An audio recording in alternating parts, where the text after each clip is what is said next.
Welcome to Recently Logged, where after a month of waiting, you get a What We Watched episode.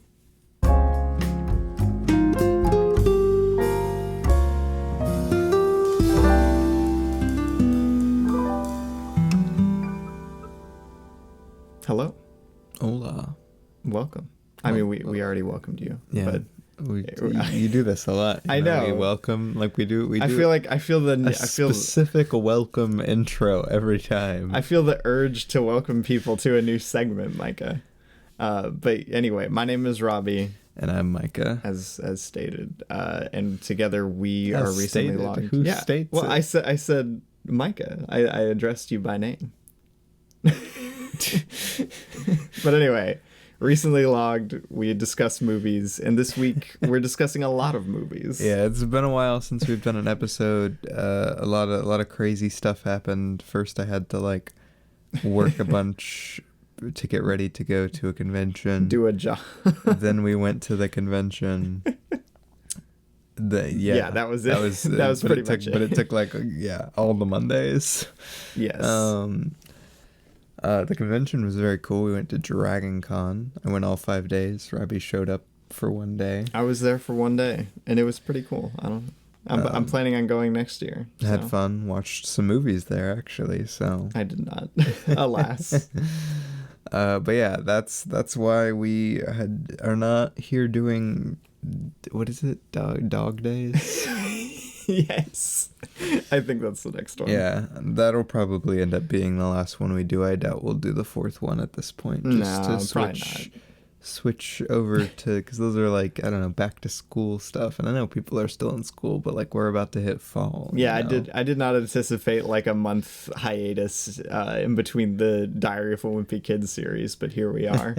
But anyway, this week we're doing a What We Watched episode, where we're going to cover all of the films that we watched over our break, essentially. Because give our quick thoughts about them. We watched a lot of films. A lot of them, yes. And a lot of good new films. So yes, a lot of first watches for me. Anyway. Yeah, for me too. But yeah, let's go ahead and get into it. All right, so we are starting from all the way back in good old August. 20 to the 22nd, which the 22nd was of a August. long time ago at this point. Yeah, I was about to say it feels like forever ago, honestly. But we're going back there, and on the 22nd, I watched a Goofy movie. It was a rewatch.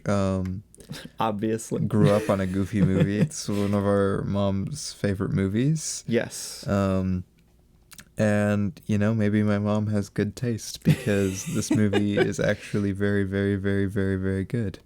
Who'd have thought it? It's really, really funny. The music is really, really good for some reason. The characters are great. The scenes are great. The progression is great. Literally, this movie, I have one problem with the entire movie, and it's that I think the Bigfoot stuff is stupid. That's your biggest qualm? Yes, that is my biggest qualm with the movie. And that does not take much away from the movie.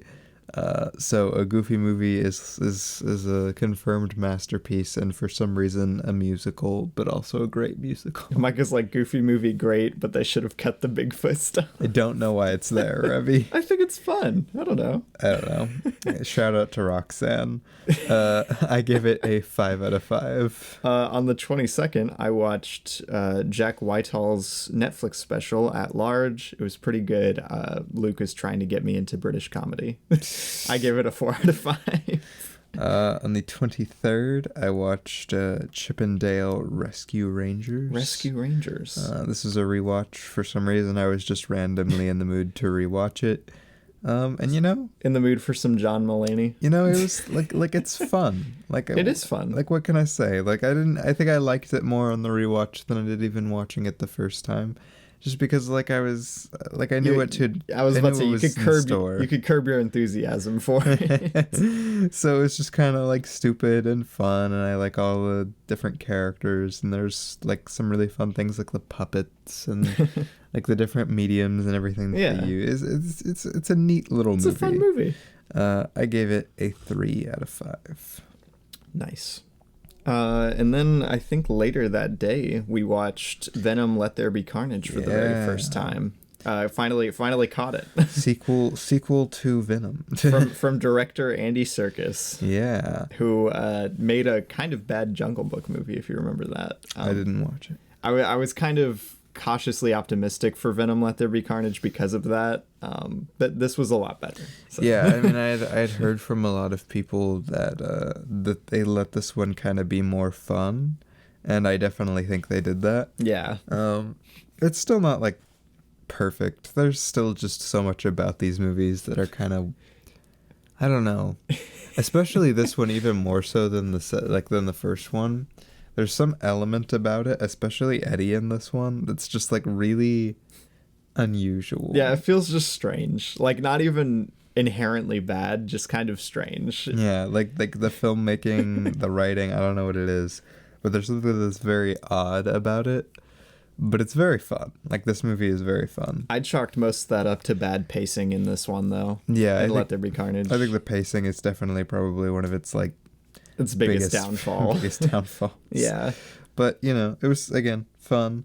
Wasn't a very big fan of the climax. Didn't like it was any of alright. that fight. And we were denied, I don't know if you ever saw this, but in the concept art, there was Pope Carnage. The Pope Carnage. They should have kept it in. They should have kept the Pope Carnage. That would have been so good. I mentioned in my review of this that the Venom and Eddie dynamic works a lot better in this than it does in the first one. That's definitely true. It's just, it makes it a lot more entertaining and fun to watch. I would watch Let There Be Carnage over the first one any day. Yeah, same. Though, I also put this in my review. I still don't get why they didn't, like, I don't know, let it be R-rated. Yeah, no, it honestly feels a little neutered being a PG-13 movie at this point. Like, I mean, the first one kind of did too, but to a little lesser bit. extent. Yeah, it wasn't nearly as... there wasn't as high of a body count, and it wasn't as gruesome in the first one. I don't know. With Carnage, it feels a lot more like it should have been rated R. But, you know, I think it still is pretty solid without it. I gave it a 4 out of 5. I gave it a... Where is it? Oh, I gave it a 3.5 out of 5. There you go. Pretty similar rating. All right, then also on the 23rd, I watched Kung Fu Panda. Very good movie.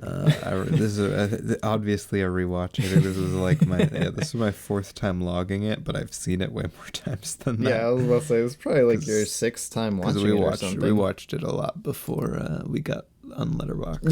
Yeah. But I mean, I've talked about this movie rather extensively, especially if you've watched my YouTube channel. Yes, especially. That's because Kung Fu Panda is a fantastic movie. I don't know why it's so good. That still always baffles me. Almost every element is great. The animation is gorgeous. The character work is insane. Poe is such an interesting character to watch in this like really intricate world that they set up. He's got a very, very fun character arc to watch play out. Tai Lung's a great villain. The prison escape scene is like one of the greatest animated scenes of all time. Yeah, probably. Like, I don't know what to tell you because there's so much about this movie and just this series in general that seems like it would kind of be really bad. You're right. Like, oh man, they got like the panda. No, if you told me the basic premise of any of the given Kung Fu Panda movies, I'm like, that sounds terrible. And the cast, you've got like Angelina Jolie, Jackie Chan. Yeah. No, Seth Rogen, David Cross. It could have easily been really bad. Like, yeah, like if you told me this cast and like the premise, I'd be like, ew, that's terrible sounding.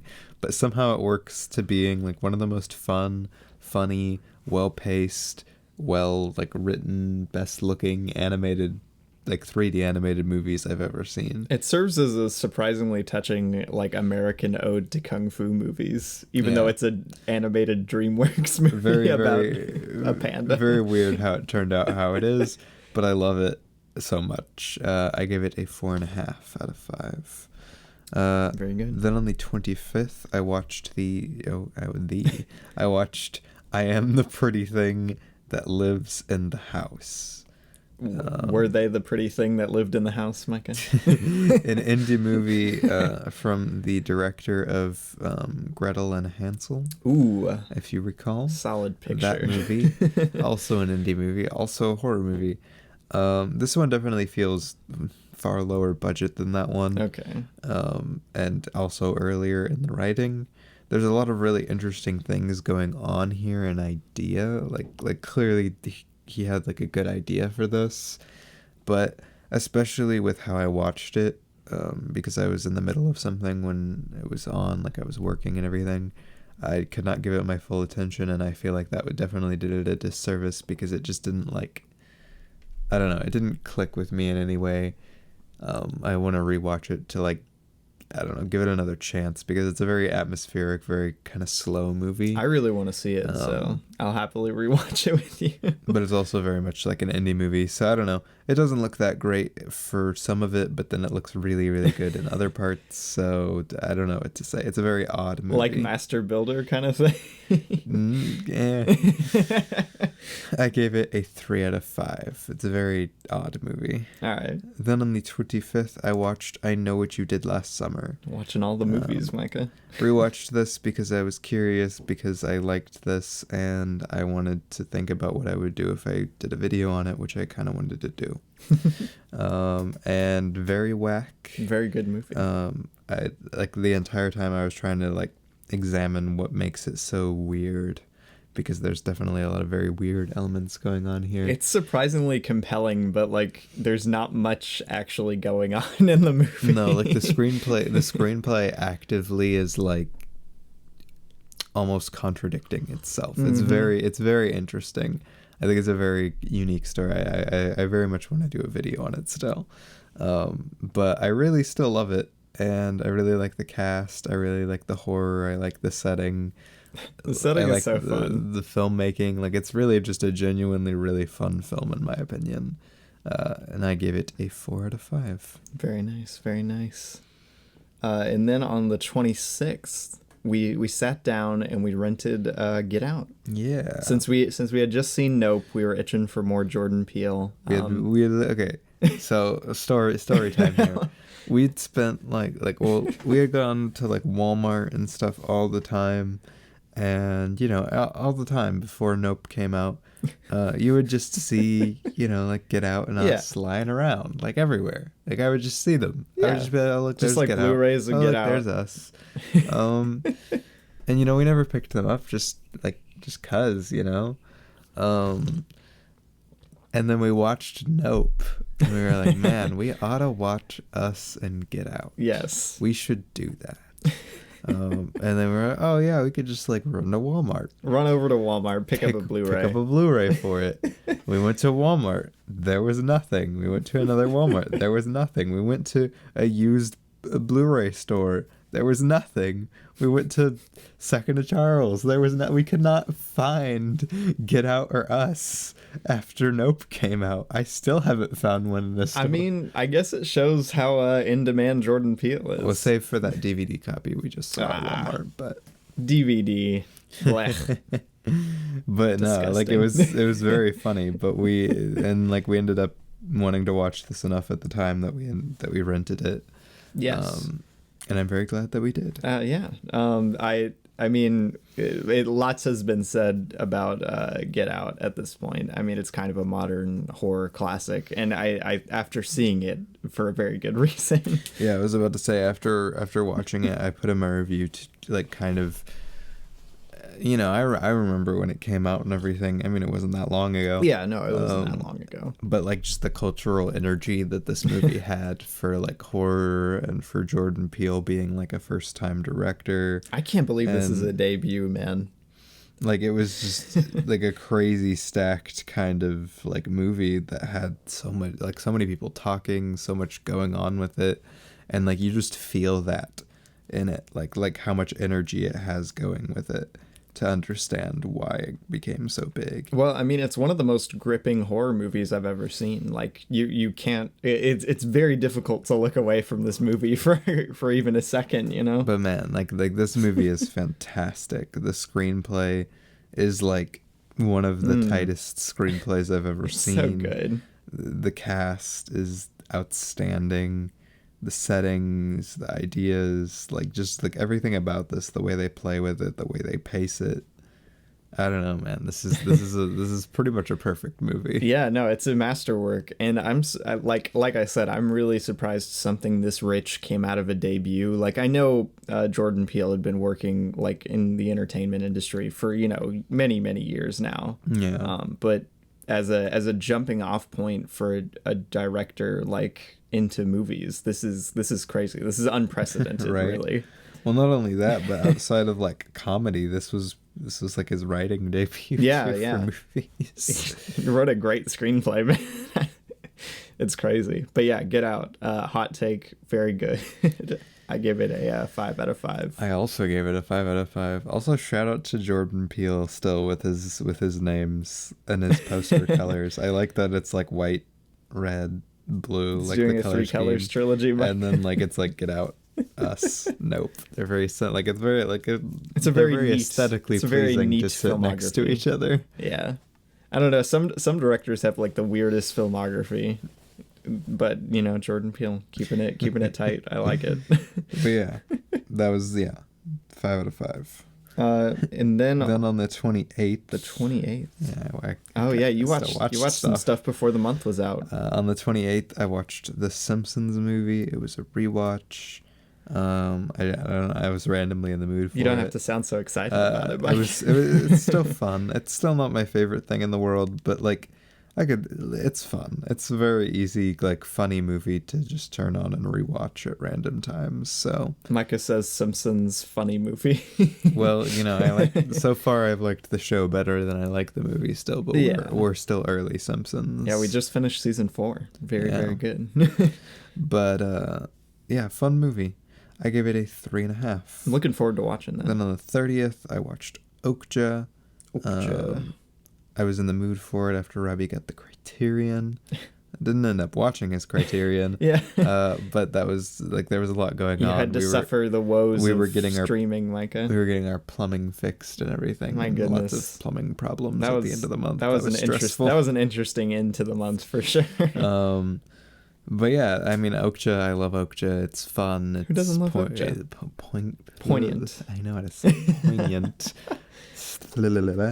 Poignant. As are most Bong Joon-ho movies. Right. I think I'm finding. Its cast is outstanding. I can't believe we have this stacked of a cast. It is really good. And it's nice to see Bong Joon-ho be able to, like, I don't know, like, I think The Host is really good.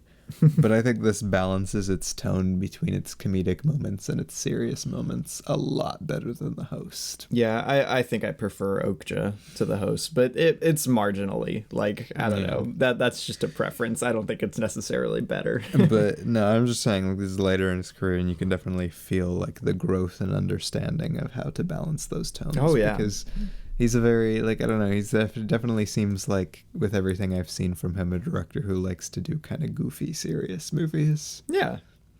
But I gave it a 4.5 out of 5. Very nice indeed.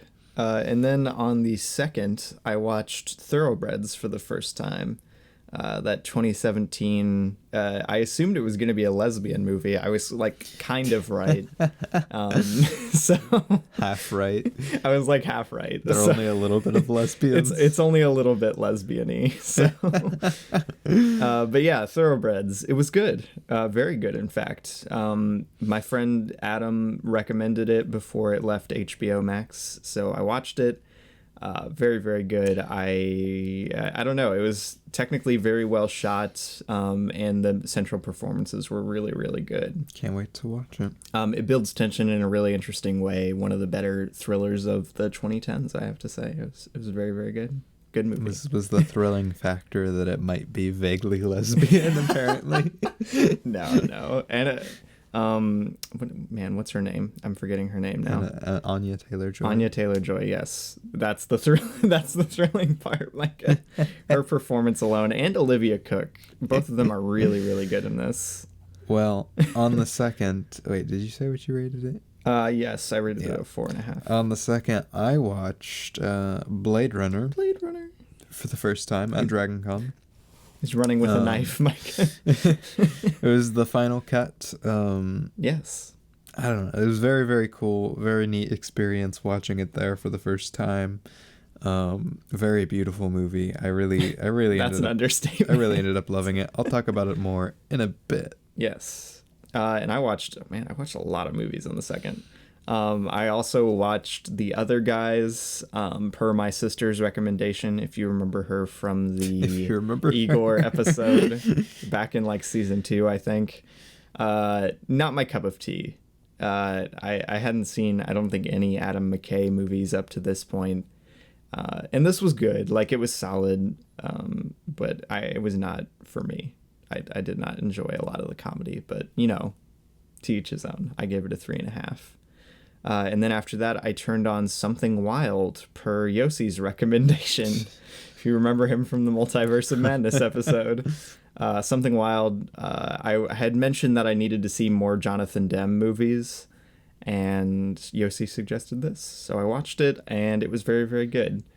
Good old Jonathan Demme. You know, I think Yossi mentioned in his review of this that Jonathan Demme likes to make like perfect, like technically perfect movies, and I think this kind of falls into that category. It feels very much like a very intentional, like one of the most intentional kind of romance thrillers I've ever seen. It's just like technically astounding. This movie made me like Jeff Daniels. I don't like Jeff Daniels in like anything else I've seen him in, but he's very good here. Melanie Griffith is really good here, and this is also the first movie I ever watched that had Ray Liotta in it as like something other than a cameo, because like I've seen B Movie before, but he's really, really good in this, like standout performance, and he's only in like half the movie. So that's Something Wild, very, very good. I liked it a lot. I give it a 4.5.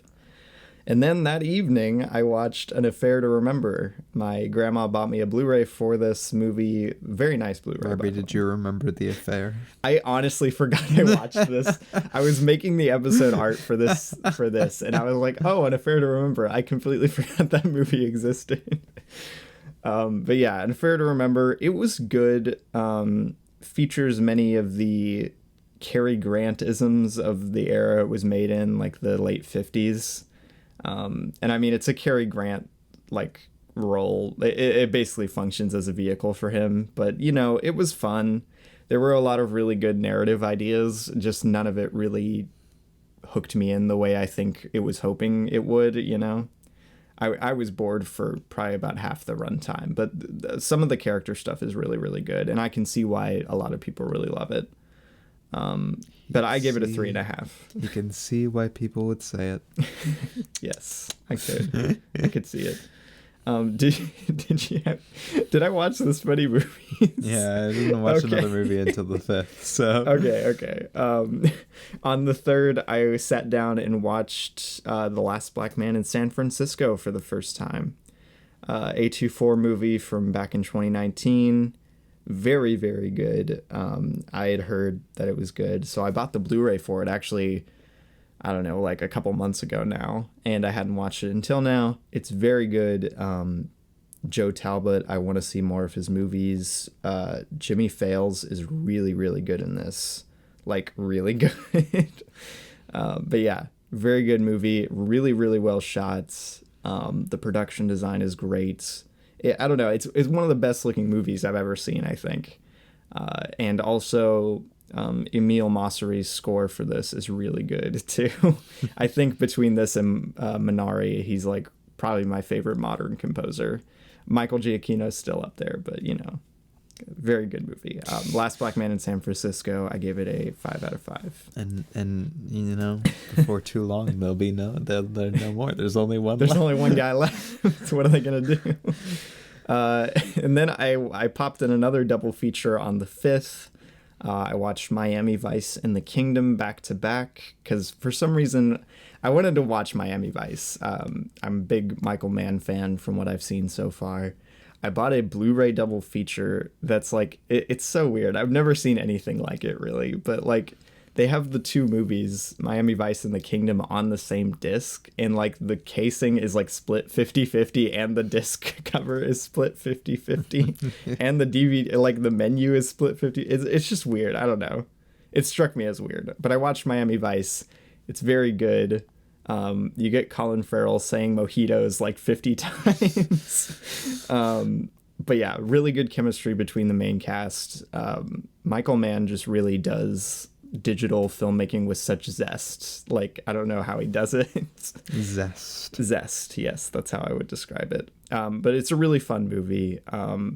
I was just really happy to see Colin Farrell like in a good role again. I don't know. Most of the stuff I've seen him in outside of like the Batman and Minority Report, he's kind of floundering a lot of the time. So Miami Vice, very solid. I liked it. 4.5. And also I watched The Kingdom, as I mentioned, very by the numbers, like, I don't know how to describe it, like terrorist thriller from the 2000s. It was fine.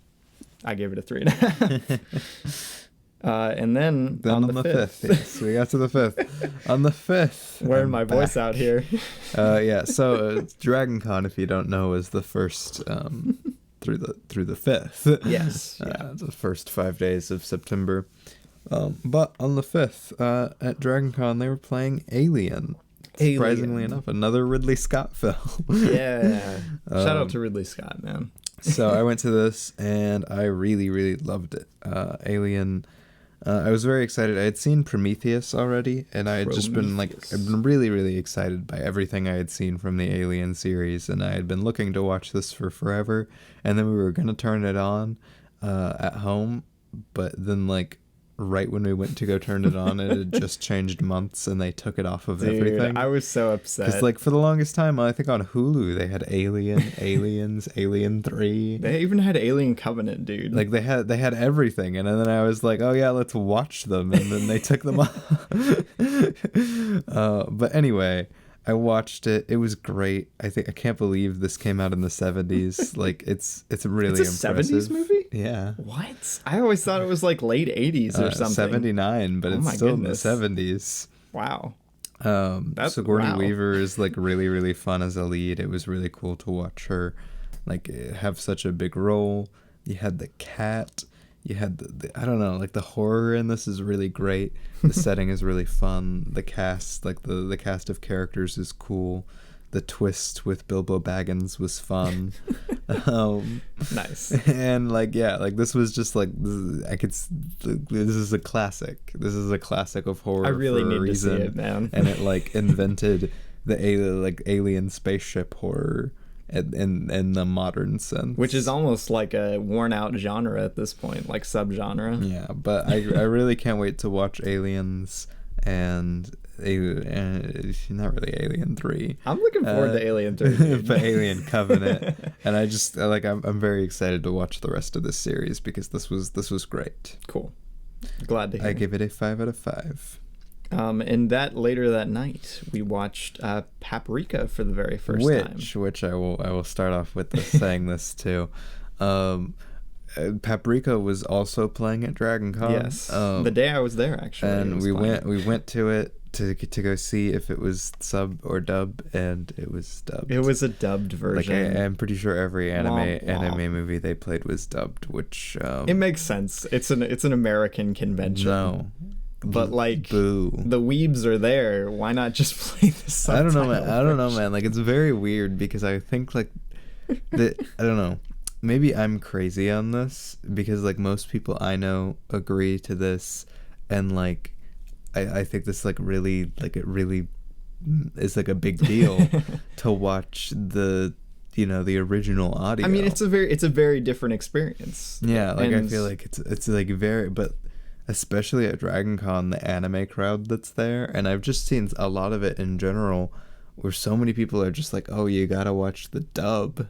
Well, like so many people watch the dub only, and they're like, oh, I'm very excited about the dub. I can see, especially at Dragon Con, they try and make everything very accessible to people, and I see for that audience, the crowd there is like the kind of people who would be like at home if they had a Ghibli movie sitting in front of them, they'd be like, yeah, let me watch the Christian Bale Howl's Moving Castle. But like I don't know, on one hand, yeah, like anime fans probably prefer the subtitled version, but I very much get Dragon Con deciding what I'm saying is they're this weird subgenre of anime fans that for some reason are like gotta watch No, the it dub. is weird. I don't know. I really prefer the original voice performance. It's very weird to me, like, because that's like half the characterization of animated characters. Listen to the freaking original audio, please. I hate it. The only time I have ever purposefully chosen to watch the dub was on Naruto, because that thing was terrible to get through, and I had to turn it on in the background, which I think is the real reason half these people do stuff, which makes me even more sad, because Naruto is the only anime I deemed unworthy enough to watch in the background. Dang. I can't believe people watch so much in the background. Just pay attention to what you're watching. But anyway, we watched Paprika for the first time. Another rental for us. Yeah, Satoshi Kon. Second Satoshi Kon movie. I think I love Satoshi. Third Satoshi Kon project. Yes. Paranoia Agent's like one of my favorite shows, if not my favorite show. Paranoia Agent's like my second favorite show. And I adored Millennium Actress. So of course I'm a big dum-dum. So of course I loved Paprika. Yeah, I mean I love Satoshi Kon's work so much. Both his just animation style, which is like probably at its most like sleek here that I've ever seen. Like it's his style like turned up to 11. No, this really highlights a lot of the things that are so unique about his projects visually. Yeah, but just also the way he understands how to use a lot of his more abstract themings. Oh yeah. Like the fact that like Millennium Actress, Paranoia Agent, and Paprika all exist and like are very, very much their own like vein of things, and very much use similar techniques to such different effect. I don't know, it's just crazy. He blows my mind with this stuff. Yeah, no, I honestly can't wait for Tokyo Godfathers and Perfect Blue, because like I'm already blown away and I'm only 2 movies into this man's filmography.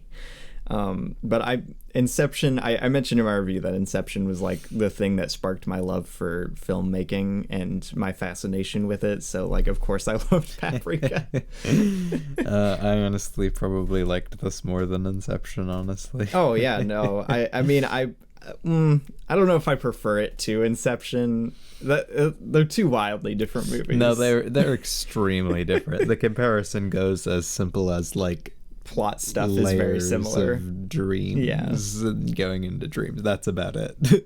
But yeah, I don't know. Like I wanted to mention Paprika takes full advantage of its like being an animated movie. Like you could really only do this in animation, and it works with it so well. I think most every Satoshi Kon project I've seen is completely 100% like an animated project. I was about to say, even Paranoia Agent, probably the least like necessary to be animated thing, still should be animated. Stuck in live action. Yeah, because I was like, well, maybe Millennium Actress, but Millennium Actress, you really need like a lot of the surrealness that comes from the time jumps and animation and stuff. I was about to say, there's a lot of surrealism in Paranoia Agent too. Yeah, no, there for sure is, and there is in Paprika too. But like, I don't know. I don't know. He's such a unique and cool and just like a kind of incredible director and writer to watch unfold. And I don't know. Maybe we're crazy. Maybe we're just like Satoshi Kon too much. Maybe I think this is the only time I'm gonna go like fanboy over an anime. You know, is for Satoshi Kon stuff. So, but I don't know. He just understands cinematic language and animation language so well. Yeah. And this is like, it's also funny to me that he's worked filmmaking into every single one of his projects. The animator team in Paranoia Agent, literally about an actress. It's literally about an actress. And Paprika. And then you have the director in Paprika. Yeah. So I'm looking forward to the rest of his stuff. But yeah, Paprika, I give it a 5 out of 5. I thought it was fantastic. I loved it. I give it a 4.5 out of 5. I can see, like, it's, I don't know, I don't think it's perfect, but it's pretty darn close. Yeah, I mean, it's I wouldn't say it's perfect, but I think it's like right on the edge, you know. I think most of the rest of the stuff we watched together. On the 6th, we watched Scott Derrickson's The Black Phone. It's what to say about the black phone with Ethan Hawke. Ethan Hawke, very good here. Fun. Yes, I like Ethan Hawke. Micah's like, thank you for listening to my review on the black phone. I am not a very big fan of this movie. I mentioned that it has a lot of really fun ideas, but it just has an extremely messy execution of almost all of them. I found out that they wrote this movie in 5 weeks, and I do not think that is a good thing. I think this movie is kind of a train wreck of screenwriting. It's kind of a decent idea, but not even really. It's got a lot of really good ideas behind it. To the extent that they never even... The black phone idea never even makes sense. Like, they never do anything with it. I like a lot of the themes they try and touch on, but, like, none of them are really substantial enough to pull it together in any real way. Nothing is well thought out. Nothing makes sense. Yeah. So many of the things that happen and like are so contrived and weird, like him carving the stupid hole in the wall, like the cement wall. Like there's just so much in this movie that just feels like bad, honestly. And it's not even like a bad movie. No, it's not. It's a fine movie. It's passable. It's fun-ish. I found it mostly boring. Like Ethan Hawke's performance is good. Like there's nothing inherently like egregious about this movie. Yeah. But it really, really bothers me on a screenplay level. Like, I don't know. It's just really, I don't know. I think the screenplay is honestly bad. Yeah, no, and I mean, I enjoyed it. I thought it was a pretty like fine movie. Ethan Hawke's performance is really like the standout thing here. But its screenplay is easily its weakest like part.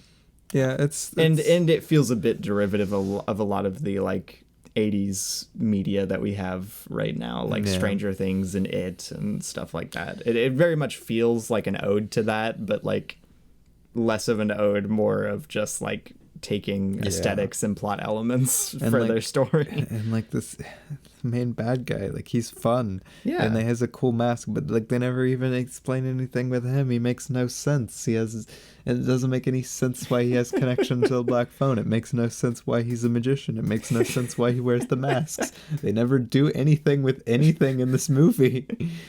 I don't know. I thought it was fun. It drives me a little insane. Yeah, the screenplay is kind of bafflingly messy. But I gave it a 3 out of 5. It's still a fine movie. I gave it a 3.5 out of 5. I thought it was fun, but I wouldn't necessarily be like go out of your way to watch it or anything.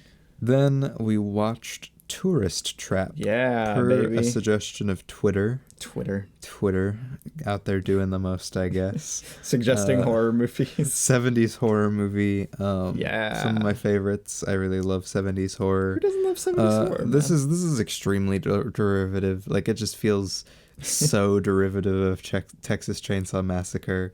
No, someone I follow mentioned in their review that Texas Chainsaw Massacre ripoffs were one of their favorite genres. Yeah, I was about to say, but that's not inherently a bad thing. Like this was really fun. No, it has a really fun energy to it. I really liked what it was doing. The mannequin stuff is really cool. I loved the mannequin stuff. It's so unsettling and so much fun. It feels like you're in a little haunted house for the movie, you know? I actually really enjoyed the cast here. Like it was neat. It was not as scary or good as Texas Chainsaw by a long shot.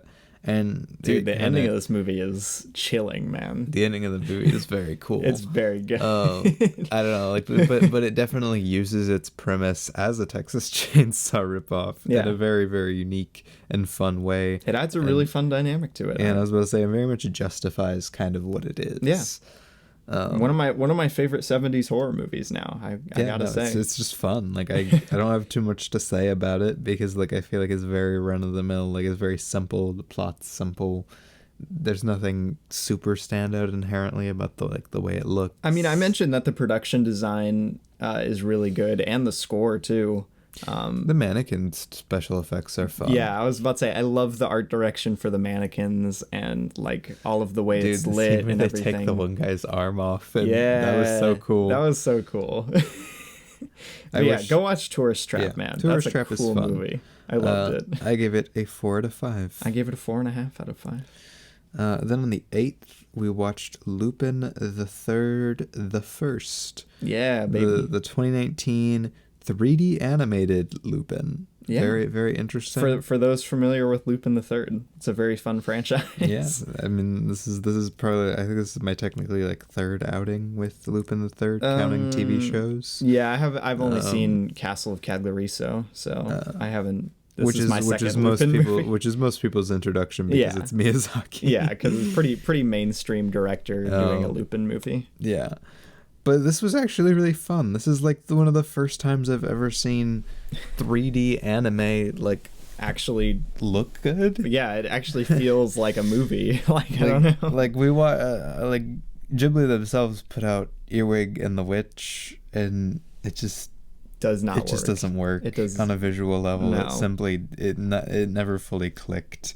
And I'm not the biggest fan of the 3D anime. Like, I would have honestly preferred this movie to be 2D. Yeah. But I'm just particularly partial to 2D. And Lupin is really fun in 2D. Yeah. I don't know. It's like the same kind of thing of, like, Scooby-Doo versus Scoob. like Scoob on an animation level looks fine. It looks good, yeah. Yeah, like, there's good lighting. Character designs are fine. Like, it's fine. But I would still prefer it to be 2D. Yeah. But yeah, Lupin the Third, the First, very fun. I don't know. Yeah, like one of the more like simple plots I think I've seen from Lupin. Like, it feels very much like extreme paint by the numbers for Lupin. Which I don't think was a bad idea for moving to a different medium of animation, like a different form of animation. Trying a different medium of animation, it allows it to just kind of be its own like simple thing and do exactly what it needs to execute. So it ends up being really fun and funny and like interesting. It's one of the more electric 3D movies I've seen in a while, like 3D animated I was about movies. to say they use like, because Lupin the Third has a lot of like slapstick humor. Yeah. And they pull it off in 3D animation. Surprisingly, like the 2D style slapstick humor in 3D animation, which is very cool. We love to see it. Honestly. I don't know. And Lupin's a very fun character. I always love like the ensemble cast in Lupin. And yeah. I don't know. Yeah, it's not my favorite Lupin story, but it works really well here. Absolutely. I gave it a 4.5. I gave it a 4. Very good. Then on the 9th, we watched Robert Rodriguez's first film. His debut, baby. His debut turtle. Debut turtle. El Mariachi. El Mariachi. Which, I mean, mentioning the turtle, this has a stacked animal side It cast. does, man. You got the big dog with the sunglasses. You got the pit bull that always just lays around in the apartment. He's amazing. You got the She's turtle. Like, watch out for the pit bull, and then he never moves like an inch the entire movie. Very good. I like it a lot.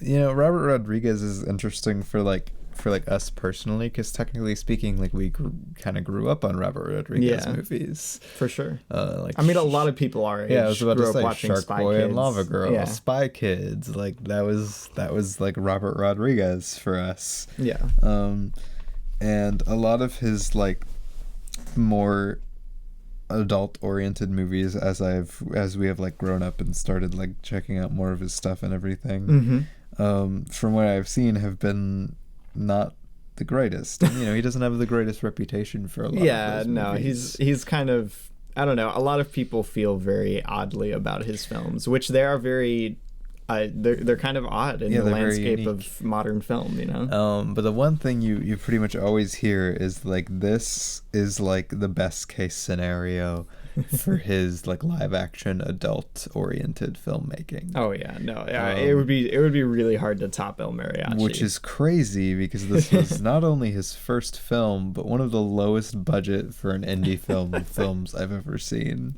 I think it was in the Guinness Book of World Records for like cheapest movie to pass $1 million at the box office or something like that, which is crazy. Like, they made this for such little money, and you can't even like tell, really. Yeah, I was about to say, it's kind of become like a legend of indie filmmaking, obviously. Yeah. But man, like, it really works. This is Yeah. and again, I think somebody mentioned it because, you know, they're the technical sequels to this with Desperado and Once Upon a Time in Mexico. Yeah. Where he had huge budgets Mhm. and he had a huge, like, big name cast. Yeah. And for most of what I've heard, they don't work as well because you're lacking so much of the charm that makes this movie, because it really is like the charm of all of these elements of the actor and the setting and like just the way it feels to be in the movie. Yeah, thinking back on El Mariachi, the things you remember are always like the little character moments between like usually the two love interests, but there's so many just like fun little beats and like fun little action stuff. The things that stick out to you, even though the action scenes are very good, are not like, wow, this is so epic. Like the guitar scene in the bar is so good. Like that's one of the best scenes in the whole movie, and he's just sitting there playing a song. Or heck, like when we have a mariachi band. Oh my gosh. The guy pulls out the anytime they do the sped up film thing it's so funny. They do sped up film. Like this movie is not self-serious in any way. Exactly. It allows itself to be goofy, which Robert Rodriguez is a goofy guy. He needs to be goofy. I was about to say El Mariachi is like just this big like heartfelt goofy action movie that also has a romance in it, and it works really well. I'm so glad I finally watched it. Probably my favorite Robert Rodriguez movie. I haven't seen too much. I of definitely his think work. It's his best. Yeah, so far. Definitely his best. But yeah, like this is just really best case scenario in my opinion for kind of a quote unquote more mature Robert Rodriguez, because like it still lets itself be goofy. It lets itself be cool. Yeah. It's got fun action, cool music, great turtles. Again, it kind of, because it was so low budget, it feels almost like an early 80s kind of 70s movie almost, even though it was made in the 90s, because it was, you know, so low budget and everything. But it does nothing but help how it feels. I don't know. It's a great movie. Great movie. If you have, or I was going to say, if you have access to Tubi, of course you have access to Tubi. Everyone has access to Tubi. Go give it a watch while it's on there. I give it a 4.5 out of 5. I give it a 5 out of 5. No complaints from me, man. Then we watched The Call. The Call. A Korean movie, correct? Yes, a Netflix original. Original Korean movie. Thriller movie, I guess. Yeah, it's a thriller. It wouldn't be a horror. No, it's not full on horror. No, it's a science fiction thriller. Which I kind of wish it was. I think I would have liked it more if it was a horror movie. Yeah. I kind of agree with that. The Call is a fine movie. It is a fun movie. It's a pretty good movie. It's a pretty good movie. But I think my biggest problem with it is I never really feel like it fully uses its premise in that interesting way, which is why I said I think it kind of almost would have been better if it was a horror movie, because I kind of put this in my review, and I guess spoilers for this. I really want to mention this because this is like one of my biggest criticisms of the movie. Yeah. So spoilers for The Call if you're that interested. It did come out 2 years ago. Skip ahead a little bit. My biggest criticism of the movie is I honestly think that the story is just kind of stupid with what it does for its protagonist, because literally the world that is presented to her through this phone, through who she's talking to, what she sees is this person is going to murder her daughter in a failed exorcism, and like that is going to happen. She knows that this is going to happen, so her option is for her experience so far, this girl hasn't been particularly unstable. She hasn't been the most stable, but she's a teenager, whatever. Micah, this is like Thoroughbreds, but make it time travel and make it kind of bad. Yeah, so she has this option. So it's either stop, like let her be murdered, or, help save her. Yeah. And when she helps save her, it ends up having like the worst series of consequences for her in the world. She ends up like releasing a serial killer who ends up ruining her life and essentially winning in the end. And I just don't understand what the point of all of it is by the end. Like the character, yes, like learns to like accept her past, Yeah, and the fact that it was her fault, but like that's kind of weak sauce. But like weak sauce. Like there's nothing that truly connects to her personal thing, because it's like, oh, she saves her dad, and then she just kind of does her own thing, and she does her own thing, and then she's mad, so then she kills her dad. I mean, I would even just take, like, I don't care as much about thematic coherence or like compelling characters if it's a fun movie to watch, you know. And but it ends up being like, it's fine, it's decent, but it's not enough to carry it like to greatness or anything. Like honestly, I also put this in my review. Is it rated R? Is it TV mature? I believe it's TV mature. I feel like there's a lot of blood. There's a lot of blood. Yeah. There is. TV mature. Yeah, there's cut up bodies and stuff. Yeah, too. I was about to say there's like a decapitated head. But that plays into what I'm talking about, for the fact that like I wish they kind of.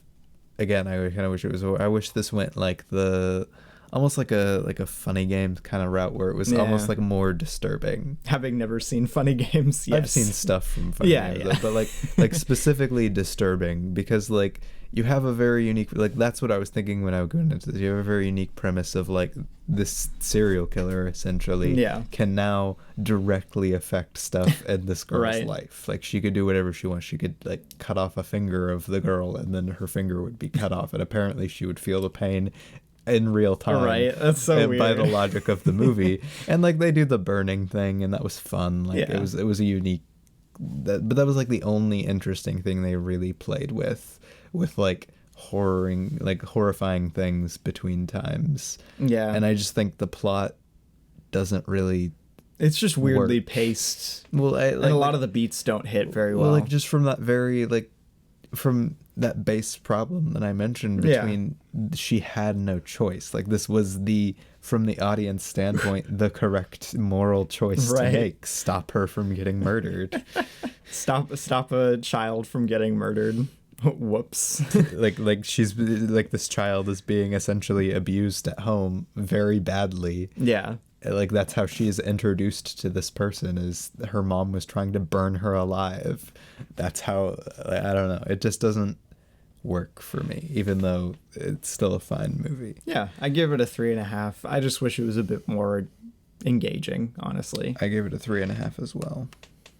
Alrighty. And then on the 10th, we watched Blade Runner, which was my first time watching it. As I mentioned, I'm swiftly becoming a very big Ridley Scott fan. Yeah, whatever, man. All my time I'd be like, oh, Ridley Scott, I want to watch more Ridley Scott. It's because I didn't want to watch Gladiator, and dude. Gladiator looked boring. Ridley Scott sucks. What?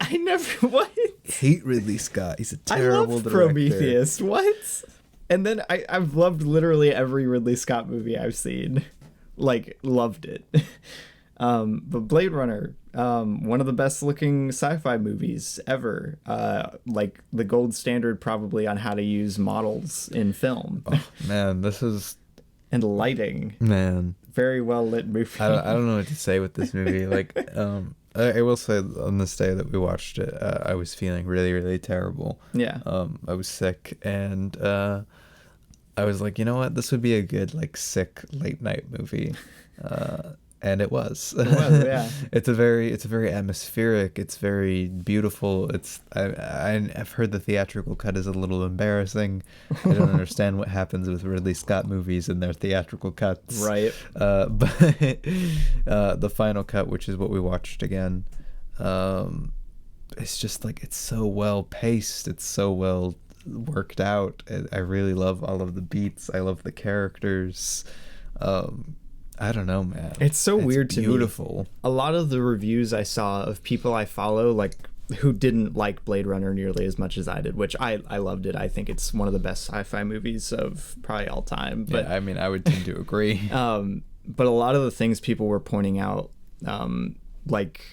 as flaws, like the weak characterization of Decker and stuff like that, are things that I actually liked about the movie. Yeah. Which is so odd to me. Like, because there's quite a few people I follow on Letterboxd who just like straight up think this is a unengaging, boring movie that only appears smart because it, quote, brings up like big questions. And I think it does. Like, I don't know why like, people don't like it. Yeah, but people have the criticism that it brings up those questions without offering any thematic, offering anything like substance to go with it, but I think it has the thematic substance to go with it. I agree with the fact that I think Decker, the way he's characterized in this, works very well, especially being that the fact that he's not really like, you know, that like a good person. Yeah, no, I don't know, man. Blade Runner, hot take, very good movie. No, I thought it was interesting. This doesn't really have anything to do with the movie, but I saw somebody like talking about the fact like it was some younger person had watched the movie and they're like, I can't believe, like, isn't Deckard the villain of this movie? I mean, oh yeah, I saw that tweet this morning. Slaves escape and you know, slowly get killed by this guy who's hunting them. I can't believe they'd make like the hero of the movie such a terrible person. Dude. I'm like, womp womp. What are you talking about here? Yeah. But no, I love the way it unfolds. I love the final conflict. The tears in the rain scene is very good. Yeah, I was about to say, like, the final conflict and the way they weave it. I love the unicorn stuff. Gotta love the unicorn. Love the origami. I don't know, man. Like, this like genuinely is one of the coolest sci-fi movies I can think of. And I really can't wait to watch 2049. Oh yeah, no man, I'm so looking forward to that. I love Denis Villeneuve and I love Roger Deakins, so I have a feeling I'm very much going to enjoy 2049. Yeah, I give it a 5 out of 5. I gave it a 5 out of 5 as well. Then on the 11th, we watched Malignant. I'm counting it as the 10th because the 10th was the 1 year anniversary of Malignant. It was the 1 year anniversary. I mean, like I logged it on the 11th, but you know, Malignant. It was just late when we watched. We did a whole episode on Malignant. It's kind of a beautiful late night masterpiece in my opinion. It's a whack little movie. I don't love it as much as you do, but I respect it. You gotta respect it, man. It's so goofy, and it's James Wan being like the most James Wan I've ever seen. Gabriel from Malignant is one of the most iconic cinematic presences. I think that's correct. Of the past like decade of film, and I'll stand by that. I don't know, but I disagree. But he's such a fun antagonist, dude. This movie's just so much fun. Yeah, it's a master of horror, just having a good time and making a dumb, cheesy, original horror movie. Yeah, I was about to say, nothing about it specifically stands out as something that I love, but I really respect and have fun with the fact that it has so much fun with what it's doing. Like it just sets out to have a good time and have fun making like gory kills and a cool protagonist and antagonist. So. Yeah, I don't know. Like it's very simple. It's very fun. It's very goofy. Yeah, it's a cool movie. The supporting cast is so much fun too. Like the way it uses comedy is really good, and all of its horror sequences are fantastic. And I don't know, great movie. I gave it a 5 out of 5. I gave it a 4. I can't believe you gave it a 5 out of 5. I think I gave it a 4 or 4.5 back when we did the episode on it, but.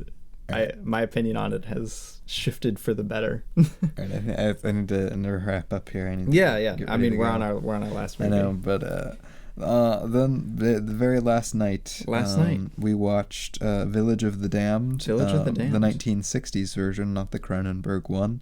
Yeah. Or not Cronenberg, Carpenter. Carpenter, yeah. Man, what if Cronenberg did Village of the Damned? This sounds like a Cronenberg I was about movie. to say, that sounds like something Cronenberg I was about to say, a movie called Village of the Damned, I would expect it to be a Cronenberg movie, but a Carpenter But I mean, John Carpenter, he did Prince of Darkness, so it makes sense.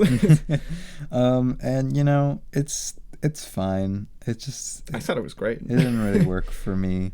I thought it was mostly boring. I think it works on the same kind of class and mysterious energy that drives the Twilight Zone. Yeah, but see, it feels like a feature-length episode of the Twilight Zone. What works with the Twilight Zone for me is that they're like 20 minutes. Dang. This kind of like thriller-y horror vibe can work for me for about 20 minutes if they don't do anything interesting. I mean, this is a really short feature, dude. It's like barely... It felt so long, Robbie. It's barely over an hour. 77 minutes and it felt so long. That is not a good thing. I don't know. I thought it was great. I loved the camera work in this. I loved the atmosphere. I loved the performances. I loved the energy. Didn't think they used any of its premises very well. I thought didn't think it made much I thought it worked really well from like a thought experiment level. Like it was really compelling to just sit there. It was and compelling. It offers up a lot of like stuff to chew on. What you know, stuff to chew on? What questions? What thoughts? There's nothing here. Like it begs a lot of questions about like what does it beg? Like as a hypothetical scenario, presenting it like from the perspective of a doctor. Like I think it makes for a really interesting way to watch something like this unfold, rather than it just being a straight up horror, having it be more of a cosmic horror kind of thing. I don't know, I never felt, ooh, this is a cosmic horror. Like literally, it is cosmic there's horror. nothing interesting going on here. None of the, like literally, it is father. If you get in my way, I will have to kill someone. Oh no, I have driven him into a wall, father. You must leave us alone, father. I don't know. We must do nothing in particular for the entire runtime. You've got to at least admit that the opening sequence is really, really good. I really love the opening. I love the mystery that it presents, but I think it does nothing interesting with it. Like I think that premise is really cool. Everyone falls asleep for several hours, and then when they wake up, all of the women are pregnant, and then boom, they're weird, creepy little babies. I love that. All of the British children. The weird, creepy little British children. Great news. Do something cool with it, and they just don't. I thought it was really fun and really cool. I gave it a 3 out of 5. I give it a 4.5 out of 5. This is one of our biggest differing in opinions on a movie in a while. Yeah, I don't know.